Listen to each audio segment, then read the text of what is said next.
Mes parents ont dit à ma fille de 18 ans qu'ils avaient besoin de son fonds d'études pour une opération urgente. Elle leur a tout donné. Ensuite, ils ont fait don de 43 000 $ à ma nièce. Je n'ai pas crié. Voici ce que j'ai fait 10 jours plus tard, une femme leur a remis une lettre. Ils l'ont ouverte et ont commencé à hurler. Le soir où c'est arrivé, tout semblait normal. Ennuyeux. Même le genre de dîner de famille qu'on oublie. Le lendemain, des lasagnes, des verres à vin dépareillés, l'odeur du cirage planant toujours dans l'entrée parce que ma mère avait, bien sûr, frotté toutes les surfaces même si nous ne sommes pas de la royauté. Je ne le savais pas encore, mais ce serait la dernière fois que les choses sembleraient ordinaires. La dernière fois que je m'assierais à la table à manger de mes parents et que je demanderais s'ils avaient encore de ce pain à l'ail. La dernière fois que je sourirais poliment à travers une histoire que j'avais entendue 7 fois auparavant. C'était juste une soirée ordinaire. Ma fille Kira, fraîchement âgée de 18 ans et essayant à nouveau l'eyeliner après une pause de 2 ans, était assise à côté de moi sur le bord de sa chaise comme elle le fait toujours quand elle est nerveuse autour de la famille élargie. Elle est prévenante comme ça, essaie de ne pas prendre trop de place même si j'ai passé la majeure partie de sa vie à la supplier de faire le contraire. En face d'elle était assise Josie, la fille de ma sœur. Elle a 21 ans, est magnifique et bruyante d'une manière qui est prise pour de la confiance. Pas une mauvaise enfant, juste très habituée aux applaudissements. Erika, ma sœur, rayonnait comme d'habitude, et mes parents avaient l'air 10 ans plus jeunes qu'ils ne devraient l'être. On aurait dit qu'ils avaient découvert la fontaine de la suffisance. Nous étions à mi-chemin du dîner quand Josie a tapé sur son verre avec une cuillère et s'est levée. Je pensais peut-être qu'elle annoncerait un nouvel emploi ou qu'elle était à nouveau fiancée avec le même gars qu'elle jurait avoir bloqué. Au lieu de cela, elle a souri et a dit « J'ai fait une offre sur une maison ». Il y a eu une pause polie suivie d'applaudissements. Ma sœur, Erika, a commencé à pleurer. Ma mère a mis une main sur sa poitrine comme si sa petite fille venait d'être couronnée Miss America. Josie a continué, les yeux brillants, je n'aurais pas pu le faire sans grand-maman et grand-papa. Je n'ai même pas les mots pour ce qu'ils m'ont donné. C'était tellement généreux, tellement plus que ce que j'avais jamais imaginé. J'ai souri, j'ai même applaudi. Kira ne l'a pas fait. Je ne voulais pas dire le montant, mais honnêtement, je suis tellement reconnaissante que je dois le faire. C'était 43 000 $. J'ai vraiment pleuré quand j'ai vu le transfert. Il y a eu des halètements et des acclamations. Mon père a fait une blague sur l'inflation, et Erika a pratiquement escaladé la table pour les embrasser tous les deux. Je pense que j'ai dit quelque chose comme « Waouh, c'est incroyable », parce que c'était généreux, oui, un peu surprenant, mais nous avons tous gardé le silence sur nos finances ces derniers temps et peut-être qu'ils se sentaient simplement sentimentaux. Je n'y ai pas beaucoup réfléchi. Je ne me suis pas senti blessé ou exclu. Je n'ai rien ressenti d'inhabituel sauf pour Kira. Elle était complètement immobile. Sa fourchette était posée intacte à côté d'une salade à moitié mangée. Ses mains étaient sur ses genoux, serrées d'une manière que j'ai presque manqué. Je me suis penché et j'ai chuchoté, « Ça va ?» Elle a acquiescé sans lever les yeux. Juste fatiguée. 15 minutes plus tard, elle s'est levée et a dit qu'elle ne se sentait pas bien. J'ai proposé de la raccompagner à la maison, mais elle a insisté pour prendre le bus, a dit qu'elle avait besoin d'air. Je l'ai laissée partir. Si j'avais su ce qui m'attendait à la maison, je l'aurais poursuivi, mais au lieu de cela, j'ai versé un autre verre de vin et j'ai aidé à débarrasser les assiettes. Je suis rentré à la maison environ 1 heure plus tard. La maison était sombre, sauf pour la lueur de la lumière de la cuisine. Kira était assise à la table toujours dans sa veste, son téléphone face cachée à côté d'elle. Elle avait l'air de ne pas avoir bougé. « Hey » ai-je dit doucement. « Parle-moi. Qu'est-ce qui se passe ?» Elle n'a pas répondu tout de suite. Je pouvais la voir essayer de trouver comment commencer. Puis elle a levé les yeux vers moi, les yeux injectés de sang, la voix à peine plus qu'un murmure. J'ai donné à grand-maman mon fonds d'études. J'ai cligné des yeux. Quoi? Tout? Les 43 000 $ complets? Je lui ai transféré. C'était un de ces moments où ton cerveau essaie de te protéger en ralentissant le temps. Je pense que j'ai même ri un peu sous le choc. Attends, de quoi tu parles? Pourquoi? Elle m'a dit qu'elle en avait besoin pour une opération, a dit Kira. Elle a dit qu'elle souffrait constamment, que ce n'était pas couvert par l'assurance, qu'elle ne voulait le dire à personne d'autre parce qu'elle ne voulait pas être un fardeau. Je me suis assise en face d'elle, le plancher légèrement incliné sous moi. Elle a dit qu'elle repoussait ça depuis des années et que maintenant c'était urgent. Elle m'a dit le jour exact où j'ai eu 18 ans, a dit qu'elle attendait que j'aie accès à mes économies. Je l'ai regardée, essayant de cligner des yeux pour que ça ait un sens. Et tu ne m'as pas dit? Elle a levé les yeux vers moi, les yeux bordés de rouge. Elle m'a demandé de ne pas te le dire. A dit qu'elle ne voulait pas en faire toute une histoire, que les gens s'inquiéteraient ou essaieraient de l'arrêter. J'ai pensé que je pouvais aider. Je me suis dit que je prendrais une année sabbatique, que je travaillerais, que j'obtiendrais des prêts étudiants. Je ne voulais pas qu'elle souffre si je pouvais l'arrêter. Je voulais faire quelque chose de bien. Il y a eu une pause. Puis elle a ajouté, plus doucement cette fois, je ne l'ai pas fait parce que j'avais peur. Je l'ai fait parce que je voulais le faire. Mon estomac s'est serré. Combien, ai-je demandé, même si je sentais déjà la réponse dans ma poitrine. Kira a sorti son téléphone avec des mains tremblantes et a tourné l'écran vers moi. 43 000. La ligne de mémo disait, pour l'opération. J'espère que ça va. Suivi d'un petit cœur rouge. Je l'ai regardé fixement comme si ça allait disparaître, comme si j'avais peut-être mal lu le nombre, mais c'est resté exactement là où c'était. Et soudain, tout le reste n'a pas suivi. Je suis désolé, a-t-elle chuchoté. Je pensais vraiment. Tu n'as pas à être désolé, ai-je dit, ma voix basse et plate. On t'a menti. Elle a commencé à pleurer. Puis je l'ai attirée et je l'ai serrée dans mes bras, mais je n'étais pas tout à fait là. Mon corps est resté sur le canapé. Mon esprit, il était déjà en mouvement, froid, concentré, silencieux, faisant une liste. Je n'ai pas crié. J'ai commencé à planifier. Étage 10 jours plus tard, une femme a remis une lettre à mes parents. Ils l'ont ouverte et ont commencé à hurler. Il y a cette phrase que les gens aiment répéter, nous sommes juste une famille normale. J'avais l'habitude de le dire aussi. Pas à voix haute, pas comme un slogan, mais de cette manière calme et réconfortante que vous essayez de vous expliquer les choses. Bien sûr, ma mère pouvait être passive-agressive et mon père oubliait commodément chaque anniversaire qui n'impliquait pas un homme, mais rien d'extraordinaire, n'est-ce pas? Chaque famille a ses bizarreries. C'est ce que je pensais. Maintenant, quand je regarde en arrière, je vois quelque chose de très différent. Pas parce qu'ils étaient des méchants de dessins animés. Cela aurait été plus facile. C'est parce que tout semblait presque normal jusqu'à ce que ça ne le soit plus. J'avais l'habitude de me dire qu'ils étaient de bonnes personnes qui faisaient de petites erreurs. Et pendant longtemps, j'y ai cru. Quand Erika est tombée enceinte à 17 ans, mes parents ne l'ont pas mise à la porte. Ils ne l'ont pas couverte de honte.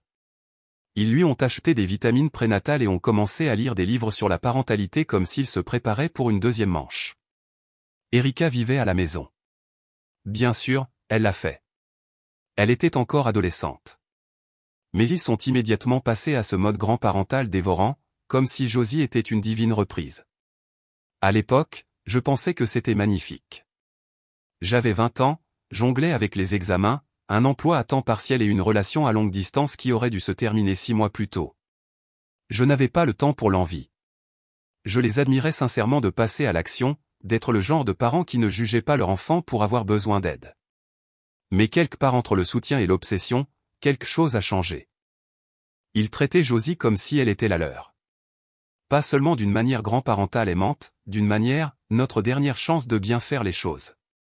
Et si je suis honnête, cela aurait été bien aussi. Jusqu'à ce qu'ils commencent à me demander de l'aide. Au début, c'était des petites choses, peux-tu prendre des couches en rentrant à la maison? Erika se sent dépassée. Peux-tu prendre Josie pour le week-end? J'ai toujours dit oui. Je n'avais pas encore d'enfant et je me suis dit que c'est ce que fait la famille. On s'aide mutuellement. Mais aider s'est lentement transformé en financement. Quand j'ai obtenu mon diplôme et que j'ai eu mon premier emploi, ils ont commencé à appeler avec des phrases comme « Nous sommes juste un peu à court ce mois-ci » ou « Josie a vraiment besoin de nouvelles chaussures pour le cours de danse et les heures d'Erika ont été coupées. » Je ne l'ai pas remis en question. J'aimais Josie. Et à l'époque, l'argent était gérable. Puis j'ai eu Kira et soudain, tout a changé à nouveau. Je me souviens d'avoir amené Kira pour la première fois. Elle n'avait que quelques semaines, minuscule, rose, ce stade de bébé extraterrestre aux yeux écarquillés. Ma mère l'a tenue pendant 10 minutes et l'a remise parce qu'elle avait l'air fatiguée. Puis elle a passé l'heure suivante à me montrer de nouvelles photos de Josie dans un récital de ballet. Je me suis dit de ne pas trop y penser. Les grands-parents tissent des liens différemment, n'est-ce pas? Peut-être qu'ils ne s'étaient tout simplement pas encore connectés. Mais les mois ont passé, les années ont passé, et la différence est devenue plus difficile à ignorer. Mes parents ont offert à Josie un bracelet de charme pour avoir été une étoile si brillante après une pièce de théâtre scolaire. Quand Kira a obtenu un prix universitaire de premier plan, ils lui ont envoyé une carte de félicitations générique et l'ont signée. Ils ont une fois organisé une fête surprise pour le demi-anniversaire de Josie, avec des décorations, un gâteau fait maison et un billet de $100 glissé dans une carte scintillante. Le vrai anniversaire de Kira? Ils ont appelé à 20h et ont dit qu'ils avaient oublié quel jour c'était. Quand Josie a mentionné aimer la pâtisserie, ma mère a vidé tout un tiroir dans la cuisine et l'a étiqueté « Les affaires de pâtisserie de Josie ». Kira a apporté des cupcakes qu'elle avait fait à partir de 0 une fois. Ma mère a dit « Oh, j'essaie de réduire ma consommation de sucre ». Ce n'était pas une trahison massive. C'était calme, répétitif, un schéma d'éloge dans une direction et de tolérance polie dans l'autre. Et je me suis dit que cela n'avait pas d'importance parce que Kira ne semblait pas le remarquer, jusqu'à ce qu'elle le fasse. Mais bien avant cela, je l'ai fait. Je ne voulais juste pas l'admettre. Le vrai moment où ça a fait tilt n'était pas dramatique. C'était un mardi. Ma mère a appelé et a dit qu'ils avaient des difficultés avec les factures de services publics, a demandé si je pouvais leur avancer $300. Je les virai sans réfléchir. 2 jours plus tard, Josie a posté une photo avec un tout nouvel iPhone et une légende qui disait « Merci grand-maman. Tu es la meilleure ». Je n'ai rien dit. Pas alors. Mais c'était la dernière fois que je leur donnais de l'argent à l'aveugle. Après cela, j'ai commencé à dire non, rapidement, gentiment, mais non. Parfois, ils insistaient. C'est juste temporaire. Tu te débrouilles si bien.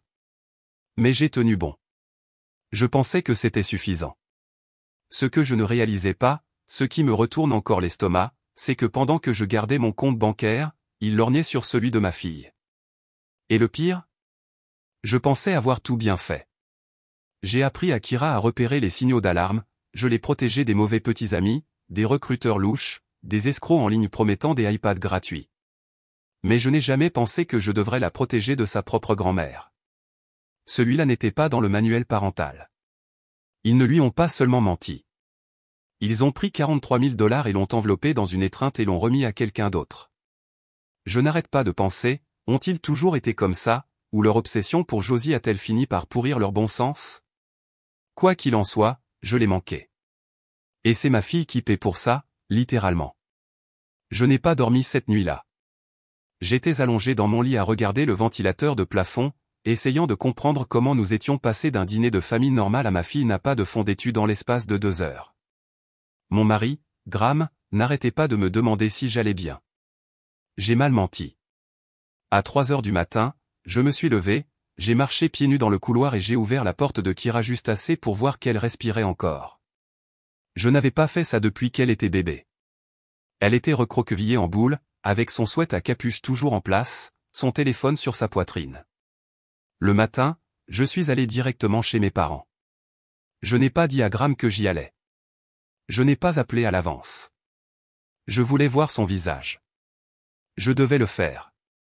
La maison était calme, les restes empilés dans des tours de papier d'aluminium sur le comptoir, les verres à vin trempant dans l'évier, les rémanences d'un petit dîner de famille parfait.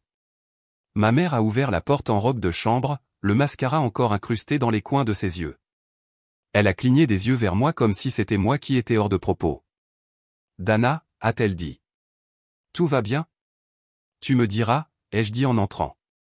Elle n'a pas essayé de m'arrêter. Elle a tapoté vers la cuisine, a mis la bouilloire comme si nous étions sur le point de discuter des rideaux ou du temps. Je ne me suis pas assise. « Avez-vous demandé à Kira son fonds d'études » ai-je demandé. Elle n'a pas sourcillé. « Elle l'a offert » a-t-elle dit. Calme comme tout. C'est une fille très généreuse. Vous l'avez bien élevée. Elle vous l'a donnée parce que vous lui avez dit que vous aviez besoin d'une opération. Je n'ai jamais dit que j'avais un rendez-vous. Vous l'avez laissé croire que vous étiez malade. Vous lui avez dit de ne le dire à personne. Vous l'avez regardé vider tout son avenir pour vous. Et maintenant, Josie fait des toasts sur les acomptes sur la maison. Une pause. Elle a regardé la bouilloire. Je ne l'ai pas forcée, a-t-elle dit. Elle a 18 ans. C'était son choix. Mes mains étaient serrées si fort que je pouvais sentir mes ongles enfoncer des demi-lunes dans mes paumes. Donc il n'y avait pas d'opération, ai-je dit doucement. Elle n'a pas répondu. Vous lui avez demandé 43 000 $ pour une opération qui n'existait pas. Elle s'est finalement retournée. J'aurai peut-être besoin d'une opération un jour. Je ne suis plus jeune. C'était tellement absurde que j'ai réellement ri. Un seul son amer. Waouh, ai-je dit. Vous êtes vraiment quelque chose d'autre. Ne sois pas dramatique, a-t-elle claqué, toute la fausse chaleur disparue.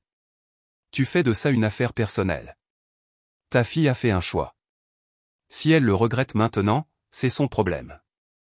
Elle ne le regrettait pas. Elle voulait vous sauver, je me suis approché, et vous l'avez laissé croire que vous étiez en train de mourir. Vous avez dit que c'était privé. Vous avez dit que vous ne vouliez inquiéter personne. Vous lui avez menti en face. Elle comprendra quand elle sera plus âgée. Non, ai-je dit, elle ne comprendra pas. Je n'ai pas crié. Je n'ai pas pleuré. Je suis sorti, je suis monté dans ma voiture, je suis rentré chez moi dans un silence complet. À la maison, Kira était toujours en pyjama, mangeant des céréales sèches dans une tasse. Elle m'a regardé, les yeux gonflés mais calmes. Tu lui as parlé, a-t-elle demandé. J'ai acquiescé. Il n'y a pas d'opération. Elle a regardé la cuillère. C'est ce que je pensais. Nous n'avons pas parlé pendant un moment. Puis elle a dit, penses-tu que Josie le sait? C'était une bonne question. Une question à laquelle je devais répondre, alors j'ai appelé Erika. Elle a décroché. Elle avait l'air enjouée, pensait probablement que j'appelais pour féliciter à nouveau sa fille. J'ai gardé un ton égal, j'ai tout expliqué. Comment maman avait menti sur le besoin d'une opération, comment Kira lui avait donné tout son fonds d'études, comment ce montant exact était maintenant assis dans la compte de la nouvelle maison de Josie. Erika n'a pas dit un mot pendant quelques secondes. Puis, écoute, je ne sais pas ce que maman t'a dit, mais cet argent était un cadeau. Ce n'est pas notre faute si ta fille l'a donné. Tu ne penses pas qu'elle mérite qu'on le lui rende, pourquoi le rendrions-nous? Maman l'a donné à Josie. Fin de l'histoire. Même si elle l'a obtenu en mentant, je ne contrôle pas ma mère, a-t-elle claqué, et toi non plus. Puis elle a raccroché. Je me suis assise à la table, j'ai regardé le téléphone et j'ai respiré à travers la rage. Plus tard, Kira a envoyé un message à Josie. Un message long, poli, soigneusement formulé. Pas d'accusation, juste, savais-tu d'où venait l'argent? Josie a répondu avec une seule ligne, grand-maman a dit que c'était à elle de donner et c'était tout. Kira m'a regardé avec des yeux grands ouverts, épuisé. À quoi? C'est à ce moment-là que j'ai réalisé ce qui me faisait le plus peur. Pas qu'il lui ait pris son argent, pas qu'il l'ait trahi, mais que cela, cette trahison, était la façon dont sa vie d'adulte commençait. Elle avait 18 ans, à peine assez vieille pour voter. Et déjà, elle savait ce que cela signifiait d'être utilisée. Nous avons parlé à un avocat. Je ne veux pas poursuivre grand-maman, a-t-elle chuchoté. Je sais, ai-je dit. Eh bien, commence par recueillir des informations. C'est tout. C'était vrai, pour l'instant. Nous nous sommes assis ensemble et avons imprimé le virement bancaire. La ligne de mémo disait, pour l'opération. J'espère que ça va. Nous avons fait défiler ces SMS. Il y avait 2 messages de ma mère, je suis malade depuis un moment, mais je ne voulais inquiéter personne. S'il te plaît, ne le dis pas à ta mère. Elle a assez à faire. Notre avocate était calme, gentille et silencieusement furieuse. Elle a dit que le dossier était solide. Ce n'était pas seulement une trahison familiale, c'était une fraude. Kira s'est assise pendant la réunion, acquiesçant lentement.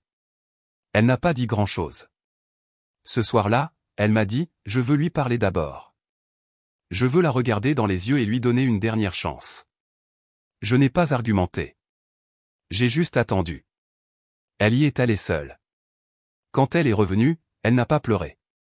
Elle a juste dit, elle a agi comme si j'étais le problème, comme si j'étais égoïste, comme si j'étais la gâtée.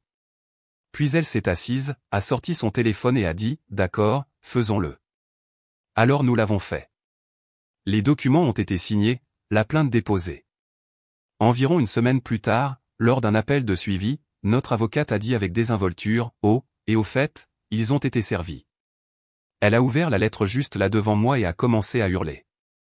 Elle m'a traité de prédatrice, de traîtrée, c'était nouveau, de marionnette à la cervelle lavée par la jeunesse. J'ai cligné des yeux. Sérieusement? Elle a ri. On m'a traité de pire. Je n'ai pas ri, mais j'ai souri un peu parce que maintenant c'était réel. C'était officiel. Il savait ce qui allait arriver. Et cette fois, il n'y avait pas de prétention, pas d'atterrissage en douceur, pas d'échappatoire. Je ne m'attendais pas à ce que ma mère salisse ma fille avant la date du procès. Mais encore une fois, je ne m'attendais pas non plus à ce qu'elle l'escroque. Alors je suppose que c'est de ma faute. Quelques jours après qu'ils aient été servis, les appels téléphoniques ont commencé. Pas à nous, bien sûr, pas à nos proches, à nos amis de la famille, même aux voisins qui promenaient autrefois notre chien pendant que nous étions en vacances.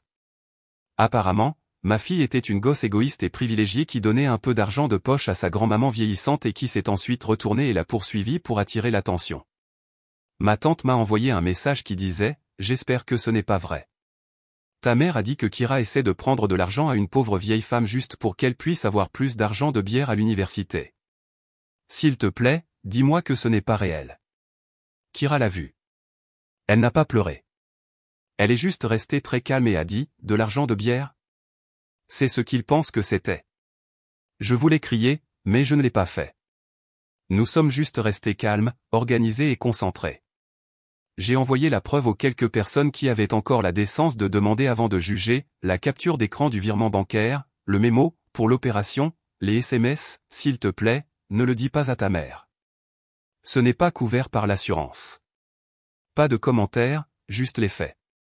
Quelques-uns ont complètement cessé de répondre. Un ou deux ont tranquillement changé de camp, mais la plupart ont simplement disparu. Les gens sont des lâches quand vous leur demandez de choisir entre les mensonges et la confrontation. Puis, 4 jours avant l'audience, ma mère s'est présentée à notre porte d'entrée. Graham a répondu, a regardé par-dessus son épaule vers moi et a dit sèchement, « C'est elle. » Je suis sorti. Elle portait un cardigan gris doux, serrant son sac à main comme si elle auditionnait pour un rôle de sympathie dans un drame judiciaire. « Nous n'avons pas à faire ça, » a-t-elle dit sans un bonjour. « Nous pouvons nous asseoir et parler. Tu es ma fille. Je sais que les choses sont devenues compliquées, mais pour suivre tes propres parents, Dana, ce n'est pas toi. » Je l'ai juste regardée fixement. Elle a continué, la voix chaleureuse et tremblante comme si elle retenait des larmes. « Digne d'un Oscar. Tu dois penser à ce que cela va faire à Kira. Elle ne veut pas ça. Elle n'est qu'un enfant. Elle s'est embrouillée et maintenant c'est allé trop loin. Tu pourrais encore l'arrêter. Nous pourrions dépasser ça. » Je n'ai rien dit. Puis elle a laissé tomber la chaleur et a claqué. « Nous vous avons tout donné. Tout. Et c'est comme ça que vous nous récompensez ? » Cette partie était plus familière. Je n'ai pas crié. J'ai juste dit, vous ne lui avez rien donné. Vous avez tout pris. Elle a tressailli, puis est partie, marmonnant quelque chose à propos de trahison et de honte. Graham a fermé la porte derrière elle et a expiré comme s'il retenait sa respiration depuis un an. Et puis c'était le jour du procès. Nous sommes arrivés tôt. Kira avait l'air pâle mais calme. Elle portait un blazer foncé qu'elle avait emprunté à une amie et serrait son sac comme si ça pouvait lui sauver la vie.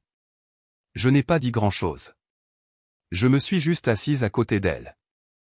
Ma main a touché la sienne une fois et elle s'est accrochée comme si elle allait tomber à travers le sol sinon. Quand maman et papa sont entrés, ils avaient l'air petits mais pas faibles. Pas désolé. Ma mère portait des perles. Papa marchait droit. Leur avocat, un homme lisse aux cheveux gris avec une cravate parfaite, a souri comme si c'était un jeu qu'il allait gagner. Et pendant une minute, j'ai craint qu'il ne le fasse.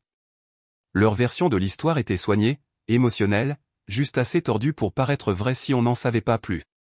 Elle a offert d'aider, a dit maman, sa voix douce et craquante aux bons endroits. Je n'ai pas demandé. Elle a toujours été si gentille. Je lui ai dit de ne pas le faire, mais elle a insisté.